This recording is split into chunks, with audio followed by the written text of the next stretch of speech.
Bron Breakker finally signs to the main roster, and Hollywood Rock is back, baby. So we begin with Kevin Owens and Dirty Dom in a match. I was honestly rooting for Dirty Dom to win because I think he's proven himself as someone who can be considered or even contend in the main event scene. Even though I saw Kevin Owens winning, I don't even see why it matters for him to win, because he's obviously going to lose in the Elimination Chamber because he always loses now. Kevin Owens was last amazing when he was fighting Daniel Bryan during the Coffee Mania era. And apparently he was supposed to be the one to fight Daniel Bryan at Wrestlemania. I'm not sure if that's true, but from there it's just been changing characters, changing attitudes, even though it doesn't really change attitudes, to be honest. But in this match, we saw some really good spots, we saw some shenanigans, because R-Truth was at ringside, basically asking Desert Dom, am I in the Judgment Day? And Desert Dom got to a point where he needed to cheat to win, so he asked R-Truth to get a chair for him by confirming and accepting him as part of the Judgment Day members. So Truth went to get the chair and ended up actually just sitting on it because his character is all confused and all that. Yeah, I think he thought maybe he was supposed to sit on it. And of course, that caused a distraction, making Kevin Owens hit the powerbomb and taking the dub. Backstage, you see a great segment where Drew was talking about how stacked the Elimination Chamber match currently is, and it doesn't matter who is in there because he will actually win this because he needs this more than anyone. He's a savior of Monday Night Raw, and he's just that guy who's supposed to be the one to save WrestleMania, and I actually agree. I'm not gonna lie to you. If Drew McIntyre doesn't win, that would be a horrible idea, because Drew McIntyre is probably the best at Raw from someone who doesn't have a title or who is not in any of these major WrestleMania matches like Cody Rhodes and Seth Rollins. At this point, I think if Drew doesn't win, maybe WWE doesn't know what they want, honestly, because he's doing so great. But what made this segment even better is where LA Knight came in and just hit one of the best promos. I don't know how this guy talks without stuttering so much. He's killing it. But I was like, when I saw LA Knight, I was thinking of The Rock. I'm like, oh man, how does it feel knowing the person you've been modeling, especially like obviously modeling is right there in the company right now. What's the conversation between them? Do they look at each other and be like, I know you're stealing my shit, and LA Knight says, stole your shit. People actually thought that after LA Knight lost to Roman Reigns, he was going to lose his momentum. Now, he has lost his momentum, but not to a point where people are reacting to him. People are still reacting to him, especially well. I found it funny when Drew McIntyre said LA Knight's bravado comes from insecurity. That was funny. Anyways, that was a great segment.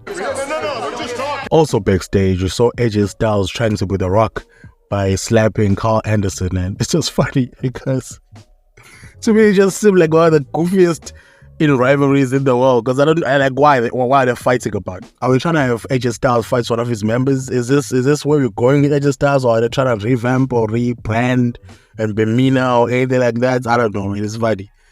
Every single week, whenever I see these guys, I always think, wait, they're still hired? I really thought, like every single time, I'm still flabbergasted that these guys are still hired in WWE with all these cuts and all that. I haven't seen them in a while, but whatever, man. Good for them, at least. Another backstage segment where we saw Io Sky and Kairi Sane with the greatest female wrestler of all time, Asuka, triggering Bayley and Dakota Kai of being stupid and just going after them. And yeah, this thing is funny. But imagine putting Shinsuke Nakamura in that whole thing. Yo! And they're speaking Japanese and everything. There's like, yo, that would be a fire group, my God. But it would be such an amazing idea, because when I saw the subtitles in the video, I was like, yo, Shinsuke did this thing and he became a little bit more frightening. You know what I mean? A little bit more menacing. It seemed very mystical. That would be so cool, man, to have that kind of group with just one guy. What? Come on. That would be fine. That would be fine. Just me? Alright, it's fine. Is ready for damage control. Next, we got AOP. These guys are one of the most beautiful entrances in the world. His interest is so amazing. These guys, I think I said in the previous video that these guys have everything but the backing of the fans, which is sad. Personally. Karrion Kross is just, I think Karrion Kross is going to get his time. He's going to get his moment. It's gonna seem like he's not gonna get it, but he's gonna get his moment. I promise you. But this match was just quick and done because these guys are so big and they just dominated Boy Morris and all that. Yeah. Then we got the women with Tiffany Stratton fighting Zelina Vega. I don't know. I think Tiffany Stratton is just, I don't know. You know, when you look at someone and you say only things that they can't control can stop them from being the absolute star. Tiffany Stratton is especially going to be one of the main eventers, the women's division. I can promise you. I don't think she's gonna win the Elimination Chamber though, because I don't know. Maybe she will. I don't think so. But she has cemented herself rather as someone who is the top gal, and I am so hyped to see where they take this as WWE, because the female roster needs another Becky Lynch at some level, because that Becky Lynch thing was too big. It was too big. Anyways, got a dub over Zelina Vega, who I always think is someone who I just cannot get into when it comes to wrestling. I don't buy anything when she's like fighting. I don't think, I just can't, I don't know. She doesn't even have an underdog vibe with her. That's just me. I'm sorry, but this was a decent match. Beautiful insults as always. Greatest insults in the world. I love it so much. Now, something very exciting happened where Nick Aldis came out and said they've been trying to sign free agents, which was like, oh, free agents, who's that? Are they going to be Okada? Or is it that? It was not going to be Okada, obviously. And then he said he has finally signed Bron Breakker. Man, if this isn't some amazing... I don't know if I wanted him in Raw. Honestly, I didn't care. I just wanted Bron Breakker in the main roster finally. But now I don't understand how this thing is going to work though. How is he a free agent after winning the NXT Tag Team Champions with Baron Corbin? I don't understand how this can go work. Is he going to fight this week or next week and lose them because now he has to jump to the main roster? How is that going to work? Is this brand split with WWE is getting ridiculous? What does it mean for NXT? What does it mean for Baron Corbin? What does it mean for Baron Corbin? Next, we got Naomi winning her match. Maybe I'm one of the few minorities in the world. I don't understand. I really don't understand the hype with Naomi. I know she's been here for a long time. I know she's very exciting in the ring. But she gets all the biggest pops in the world every single time. I don't get it. It's just me. I don't know. Maybe I don't know. Maybe it's just at this moment. Maybe I get it, but I don't know. But it's good for her to be winning and probably going into the Elimination Chamber. I don't know if she's gonna win it though. But would they make her win it? Like, they love her so much. No, there's no way. Would they? I wouldn't mind, but yo. Let's go backstage where Tiffany Stratton is telling these girls, yo, look, I don't know who I'm supposed to pin. Is it you or both of you? Like, you ain't shit to me. Either way, I'm going to pin you. I'm going to win you. It's my first one, but just know I'm going to moonsault all of you out of there anyways. But then Jade Cargill was there just being so dope. She's so tall, bro. She towers over all these girls, bro. It's crazy. And she said, I know you ain't talking in my business. And everyone kind of like got scared, and that's crazy. The way they're building Jade Cargill up is so amazing. The way they're building Jade Cargill up is so... I didn't expect her to be built up so well. I thought she was going to go to NXT or anything like that. She's doing so well right now, bro. It's crazy. And I'm for it, to be honest with you. I'm for it. I don't mind it. I think she's a Charlotte... equal, that's a bad word. She can be a Charlotte equal, or she can be a Charlotte's predecessor or torch taker or whatever. I expect this to be an amazing match now with so many new people and so many strong women. They got a guy that talks to Bayley backstage and says, hey, yo, did you hear what Io Sky and Kari saying with the best female wrestler in the world, Asuka, said? And Bayley said, yeah, I saw what they said. I thought it was funny. I don't know. Anyways, but she's scared they're going to come after her and beat her up.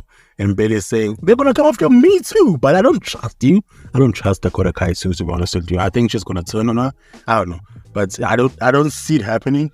She's turned on her friend this other time in NXT, so she's a turner. She's a turner. So it's just funny. I want to see how this thing, I want to say now, I'm a bit invested in the whole Bayley thing, because personally I wasn't invested. I didn't care for it. I was just happy to see the best female wrestler in the world, Asuka, just in front of me and all that. But now with this whole Dakota Kai thing, I want to see how they're going to play this whole thing now. Then finally, we got the Bloodline coming out and just showing why they own WWE, honestly. Roman Reigns came out with his 1 billion minute long entrance where people are just acknowledging him, even if whatever they say, they acknowledge. So this was interesting, because Roman Reigns came and said, yo, look, what The Rock is about to say is not supposed to be something you should be cheering for and catchphrasing for. This is serious business. I don't know why you guys keep on cheering this guy, because clearly you're not going to hear what he's going to say. And then The Rock came out in his shirts. He came out and said, we just broke a record, a test record. And I was like, oh, makes sense. It's The Rock, bro. He went in on the crowd so hard. He went in so hard. But the most defining, my most favorites, the favorite moment in this whole week when it comes to wrestling, is when The Rock said, yo, shut up, fatty. I was like, yo, this man. How can you hate this man? Like, he was trying so hard to be hated in that old promo, but he was just getting, he was just making his case even better. He was like, he was calling everyone fat. He was calling everyone stupid. I was like, yo. By the way, he says this funny, dog. It's like, he doesn't even start when he says that. But yeah, shout out to that guy, bro. Shout out to that guy. I don't know. This whole thing has just escalated to a point where I never thought. I don't know, man. I don't know. It's so amazing. Oh, I think I actually forgot the Logan Paul fight. Oh man, damn it. So Logan Paul won his Elimination Chamber qualifier match, and it's good for him because he's actually done a very good job. Shout out to Logan Paul, man. He's worked so hard to be in this point, even though I think maybe it's corporate. Some people call him the Blunts because of everything he's done and being cancelled and all that, but whatever. So I don't care about that.